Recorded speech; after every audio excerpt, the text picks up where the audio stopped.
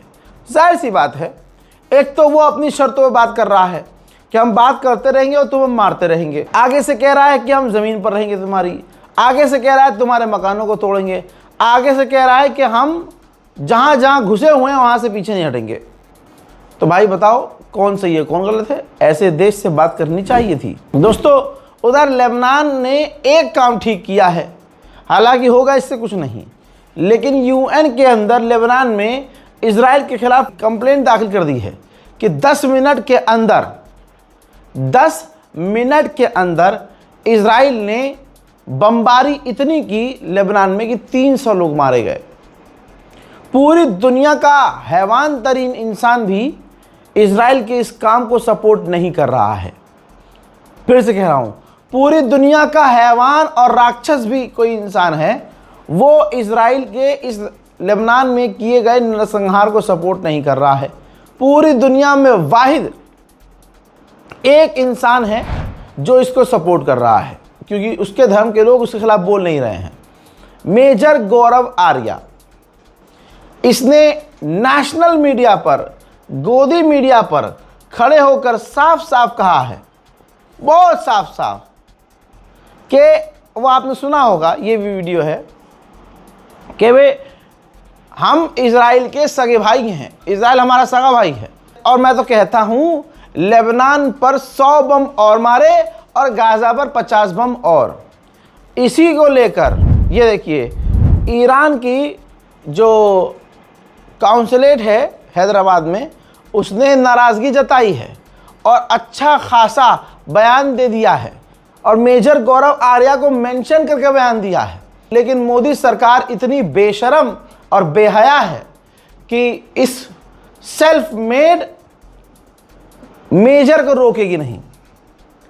इस मेजर गौरव आर्या की अगर बात आपको याद दिला दूं, ये हराम का पिल्ला, गंदी नाली का कीड़ा, ये सुअर की नस्ल, ये जो जंग में से भाग गया था, ये लड़ाई नहीं था, इसने पता है क्या कह दिया था? साबुन का पानी घोल कर पी लिया और कह दिया जी पेट खराब है।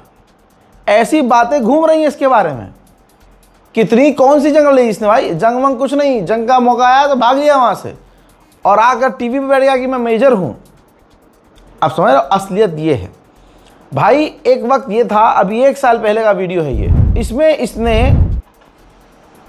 ईरान के विदेश मंत्री अब्बास आराक्ची को सुअर कहा था।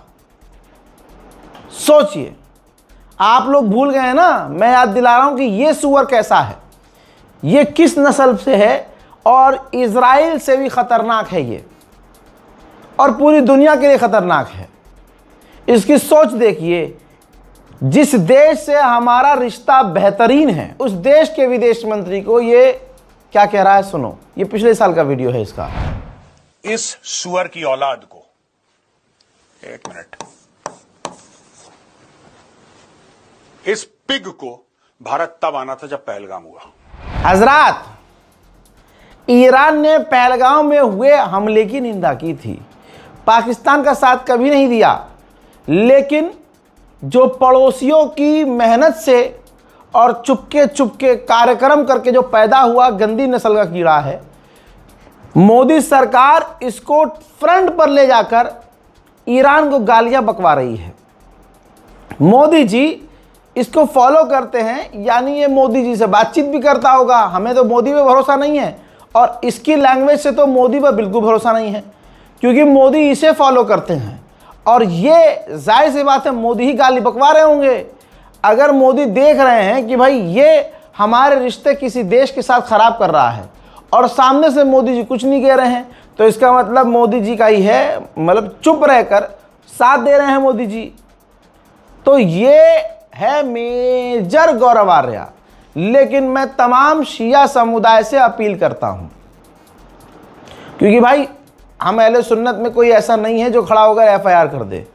ठीक है, आप ये लड़ाई लड़ रहे हो, हर फ्रंट पर आप लड़ रहे हो, तो कम से कम इसकी तमाम वीडियोस इस तरह की निकाली जाए, और इस पर बताइए कहाँ एफआईआर की आप लोगों ने, कहाँ प्रोटेस्ट किया? कहीं प्रोटेस्ट किया आप लोगों ने? नहीं किया। आपने रेड लाइन बनाई ही नहीं। कोई आता है पैगंबर इस्लाम को गाली बकता है, हमारी कोई रेड लाइन नहीं है। कितनी एफआईआर हो जाती है, कहाँ प्रोटेस्ट हो जाते हैं भाई। अभी भी अब चुनाव करीब आ रहा है, गिने चुने चेहरे जो हमेशा से ये काम करते हैं, मजहब और धर्म का नाम लेकर पैगंबर इस्लाम को गाली, कुरान पाक का अपमान, ये तमाम चीज़ें करते हैं, लेकिन मुसलमानों ने रेड लाइन बनाई ही नहीं है। मुसलमान जाएगा ही नहीं एफआईआर करने, मुसलमान प्रोटेस्ट करेगा नहीं, मुसलमान राष्ट्रपति को चिट्ठी लिख नहीं सकता, मुसलमान अगर कंप्लेन नहीं हो रही है, कोई पुलिस वाला कंप्लेन नहीं लिख रहा है, कोई थाना कंप्लेन नहीं लिख रहा है, तो मुसलमान इतना स्मार्ट नहीं है, इतना दिमाग नहीं है, ना इतना दम दिखाता है कि कोर्ट का रुख कर ले, सीधा कोर्ट से आदेश दिलवा दे ना। होना ये चाहिए था, जैसे ही आप लोगों ने मेजर गौरव आर्या को ईरान को उल्टा सीधा बोलते हुए सुना, तुरंत उस पर एफआईआर होनी चाहिए थी, क्योंकि देश में मोदी जी भी संविधान से ऊपर नहीं है। भले ही मोदी इसको फॉलो करते हों, लेकिन संविधान से ऊपर हमारे मुल्क में कोई नहीं है। कंप्लेन करनी चाहिए थी। कल वो उसने अब्बास अराक्ची जो ईरान के विदेश मंत्री, उन्हें गाली बकी थी, आज नरसंहार का साथ दे रहा है। इसने तो नेशनल टेलीविजन पर बोल दिया ना। अब वो क्लिप उठाकर ह्यूमन राइट में आप कंप्लेन कर सकते थे, इंटरनेशनल क्रिमिनल कोर्ट में कंप्लेन कर सकते थे, ब्रॉडकास्ट मीडिया पर, टेलीकॉम ब्रॉडकास्ट मीडिया पर कंप्लेन कर सकते थे, लेकिन हमें करना क्या है भाई? बाबा हमें तो दोपहर में क्या खाना है, दोपहर में बढ़िया खाना है, रात को बिरयानी खानी है, नहारी खानी है। मुसलमान का दिमाग बस यहीं तक है। वहीं नेतन्याहू ने कहा है कि हमारी जो है हिजबुल्लाह के खिलाफ बातचीत हो रही है, हिजबुल्लाह से हथियार डलवाने के लिए हम और लेबनान राज़ी हैं, और अमेरिका से भी बातचीत चल रही है, अमेरिका और हम राज़ी हैं ईरान का यूरेनियम निकाल लिया जाए, और ईरान को यूरेनियम एनरिच करने का अधिकार ना हो। ये बात खुद नेतन्याहू यानी मेजर गौरव आर्या के नाजायज बाप ने खुद कही है। वहीं मेजर गौरव के घर वालों ने, नाजायज घर वालों ने, इजराइल ने, ये देखिए तस्वीर दिखाई है कि रशियन मेड हथियार हैं इनके पास। जो हिजबुल्लाह हैं वो रशियन मेड हथियार का इस्तेमाल कर रहे हैं इजराइल के खिलाफ। मेजर गौरव आर्या ने अपनी मेंटलिटी साफ करके कह दी है, मेंटलिटी का ऐलान कर दिया है, और जो मेजर गौरव आर्या के साथ है समझ जाइए वो किस प्रजाति का है। ना वो मुस्लिम है, ना वो हिंदू है, न सनातनी है, न सिख है, न ईसाई है। वो एक राक्षस है और राक्षस की प्रजाति हमेशा शैतानी ही बात करती है। ये देखिए, जो इसके नाजायज़ बाप हैं, जब ये पता नहीं इसकी अम्मा कब गई थी इजराइल या नेतन्याहू इसके घर पे कब आया था, हमें नहीं पता, लेकिन आप देखिए लेबनान में आम लोगों के घरों को, जो कभी भारत सपोर्ट नहीं कर सकता, लेबनान में आम लोगों के घरों को बम लगाकर गांव दर गांव उड़ा रहा है इजराइल।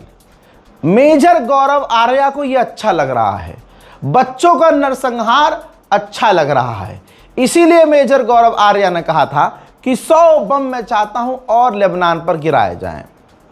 ठीक है, दुनिया को आज ये दिखना चाहिए कि भारत से, जहां पूरे भारतवासी ईरान को मोहब्बत और ईरान को सपोर्ट दे रहे हैं, ऐसे में भारत सरकार अपना एक जहरीला आदमी मैदान में छोड़कर बैठी है अपनी असलियत दिखाने के लिए कि सामने से हम इस वक्त ईरान को कुछ नहीं कह रहे हैं, पूरी दोगली पॉलिसी चल रहे हैं। हम ईरान से भी बात कर रहे हैं और हम इजराइल से भी बात कर रहे हैं और अमेरिका से भी, लेकिन हमारी असलियत अगर देखनी है कि हमारे दिल में क्या है, मोदी के दिल में क्या है, तो ये देख लो मेजर गौरव आर्या।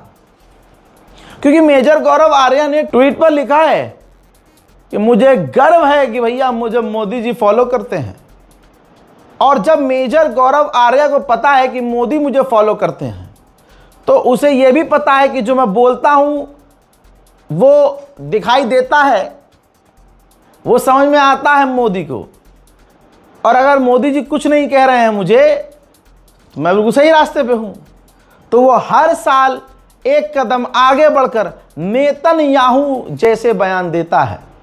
और आज इजराइलियों को उसने अपना सगा भाई बताया है। किसे सगा भाई बताया है? देखिए, हिंदुओं को ये चीज समझनी चाहिए। कहता है इजराइल मेरा सगा भाई है। इजराइल कौन सा देश जो बीफ खाता है 3 टाइम दबा के, यानी अंधभक्तों की जो गौ माता है काट के खाता है और किसी की औकात नहीं है रोक कर दिखा दे। ईरान के अंदर दर्जनों मंदिर हैं, गुरुद्वारा हैं, लेकिन इजराइल के अंदर मूर्ति पूजन ही गलत माना जाता है। इजराइल मूर्ति पूजकों को मानता है कि कत्ल कर देना चाहिए। यह कई बार क्लियर हो चुका है।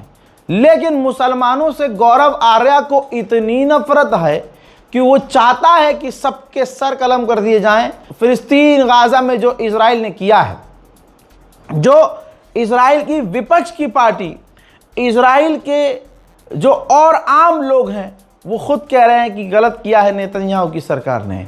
Human right agency, WHO, UNICEF सब कहते हैं कि गाजा और फिलिस्तीन में इजराइल ने वॉर क्राइम किया है। लेकिन मेजर गौरव आर्या को वॉर क्राइम बहुत पसंद है। और सोचिए, ये भारतीय सेना में था। लानती, सोचिए, अगर ये भारतीय सेना में था तो इसने भी कितने वॉर क्राइम किए होंगे। सेना में, भारतीय सेना में रहकर इसने अल्लाह जाने क्या क्या किया होगा। हालांकि जंग का मौका आया तो ये घर बैठ गया। लेबनान में 2167 लोग, आम लोग शहीद हो गए। मेजर गौरव आर्या जरूर घर में दिवाली मना रहा होगा, राक्षस खुशियां मना रहा होगा, लेकिन जब मुसलमान बेगैरत हो चुका है तो क्या ही कर सकते हैं। सारा ठेका मोहम्मद रजा ने ले रखा है क्या? तुम कब बोलोगे?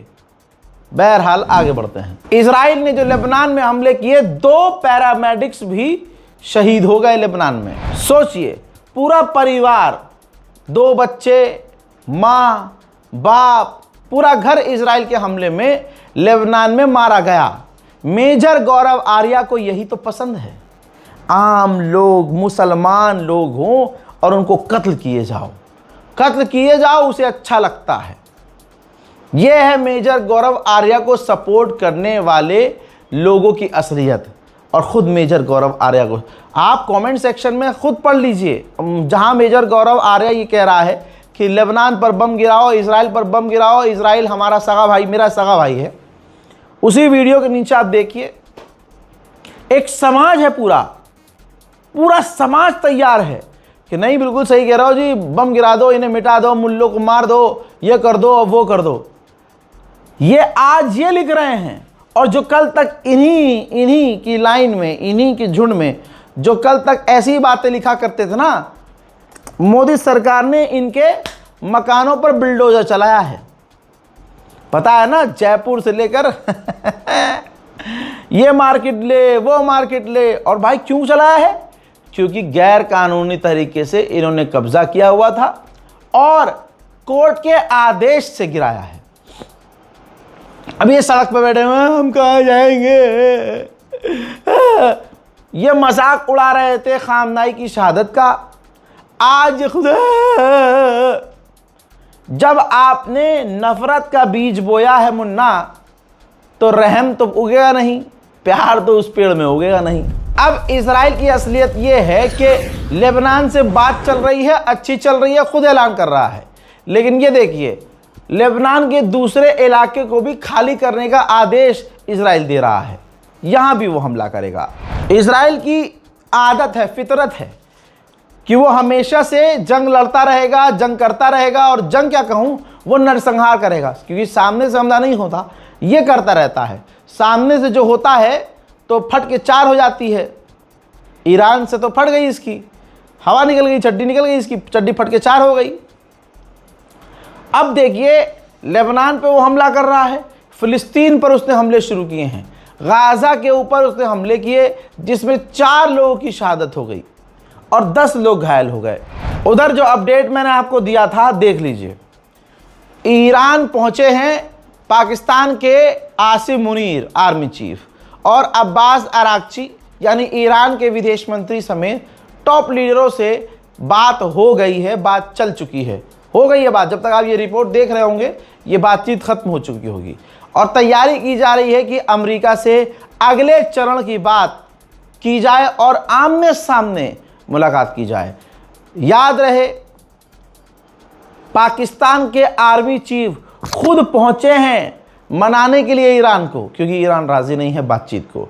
फिलहाल के इस रिपोर्ट में इतना ही। रिपोर्ट को शेयर कीजिए। जय हिंद।